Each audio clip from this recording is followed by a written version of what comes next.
అంతకుముందు ఒకవేళ కొన్ని ప్రశ్నలు ఏం చేయాలి ఇట్లాంటివి ఉన్నా కానీ అదేమీ లేకుండా అది చెప్పేశారు. సో ఇప్పుడు ఏంటంటే పవన్ కళ్యాణ్ డిప్యూటీ సీఎం కావటం అన్నది ఇప్పుడు ఉప ముఖ్యమంత్రి మీరు ఇందాక అడిగిన రాజ్యాంగ సమస్యలు అవే కాకుండా ఈయన లైనప్ అది ఒక లైనప్ ఏర్పడబోతుంది. ఒక థర్డ్ రీజనల్ పార్టీ, మూడవ రాజకీయ సామాజిక శక్తి ఒకటి అవతరించింది. దానికి ప్రతినిధిగా ఆయన ముందుకు వచ్చాడు. ఆయన ఉప ముఖ్యమంత్రి అవుతున్నారు.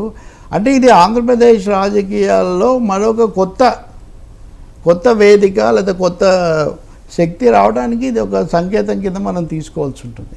సోషల్ గ్రూప్స్ కింద చూస్తే ముగ్గురిని మూడుగా చూడటం అనేది ఒకటి అలవాటు అయిపోయింది కదా జనం. అవును. అందువల్ల పవన్ కళ్యాణ్ పాత్ర ఇప్పుడు బాగా ఎస్టాబ్లిష్ అయినట్టు లెక్క. ఇంకా అంటే పూర్తి దానికి శాంక్టిటీ, కాన్స్టిట్యూషనల్ లీగల్ శాంక్టిటీ అంటారు, ఆ టైప్ పొలిటికల్ శాంక్టిటీ దీంతో వచ్చినట్టు భావించారు. బీసీ జనార్దన్ రెడ్డికి రోడ్ అండ్ బిల్డింగ్స్ అండి కూడా అండి ఎప్పటి నుంచో ఉన్నారు. బనగానపల్లి శాసనసభ్యుడు ఆయన మొదటిసారి పదవిలోకి. నెక్స్ట్ మిగతావి ఏంటంటే TG Bharat industries, commerce, food processing. Okay, TG Venkatesh Kumar TGL group వాళ్ళంతా ఇండస్ట్రీలు ఇది కాబట్టి బహుశా ఇచ్చున్నారు. అవును. సో 25 కూర్పు జరిగిన యంగ్స్టార్.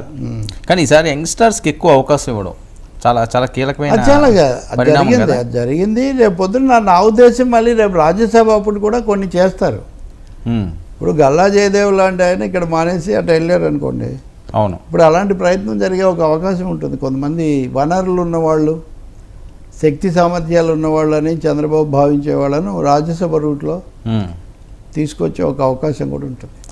ఈవిడ సవిత గారికి బీసీ వెల్ఫేర్. ఓకే. పాసంశెట్టి సుభాష్ మీకు చెప్పాను కదా, లేబర్ ఫ్యాక్టరీస్. కొండపల్లి శ్రీనివాస్